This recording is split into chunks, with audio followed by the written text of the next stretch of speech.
అదృష్టం ఆవగింజంతుంటే దరిద్రం ధాన్యం మూటంత వచ్చి నెత్తి మీద పడిందంటే ఇదేనేమో. ఇంకా మా వీధి చివరన డ్యాన్స్ ప్రోగ్రామ్ అవుతుందని తెలిసి నేను నా తోక్క నా కొడుకు కలిసి వెళ్ళాం అన్నమాట.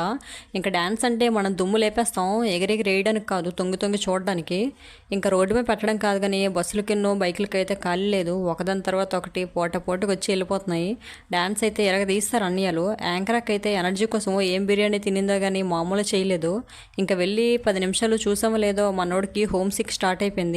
సంగీతం స్టార్ట్ చేస్తాడనమాట. ఇంకా సంగీతాన్ని మనం ఆపాలంటే సైలెంట్గా అక్కడ నుంచి చడి చప్పుడు లేకుండా మన మర్యాదకి ఇంటికి వచ్చేయాలన్నమాట. నెక్స్ట్ డే నైట్ మా వీధి చిన్న వినాయకుని ఊరేగింపు అయితే మొదలైపోయింది అనమాట. ఇంకా పెద్దల కన్నా పిల్లకాయల హడావిడి ఎక్కువైపోయింది. డ్యాన్స్లు అయితే మామూలుగా వేయలేదు. దేవుడు ఊరేగింపు అంటే దేవుడి పాటలు లేకపోతే దేశభక్తి పాటలు వేయాలి కానీ మనం మాత్రం మంచి ఊపు వచ్చిన పాటలు ముందు రోజే సెలెక్ట్ చేసుకుని మరీ వేసుకుంటాం.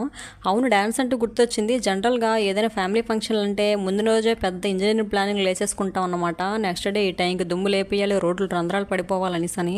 ఆ టైం వచ్చేసరికి అయితే మాత్రం ఎవ్వడూ ముందుకు రాడు. ఏమైనంట నేను ఇంకోలా వద్దాం అనుకున్న నీలోపే సాంగ్ మార్చేసాడని ఒకడు అంటాడు. ఇంకొకడేమో డీజే అన్నయ్య సరైన సాంగ్స్ వేయలేదు, అందుకే రాలేదు, మంచి చూపు రాలేదు. సరే సర్లే ఎన్నెన్నో అనుకుంటాం, అన్నీ అవుతాయి ఏంటి. వీడియో నచ్చినట్లయితే లైక్ అండ్ సబ్స్క్రైబ్ చేసుకోండి. ఉంటా, బాయ్.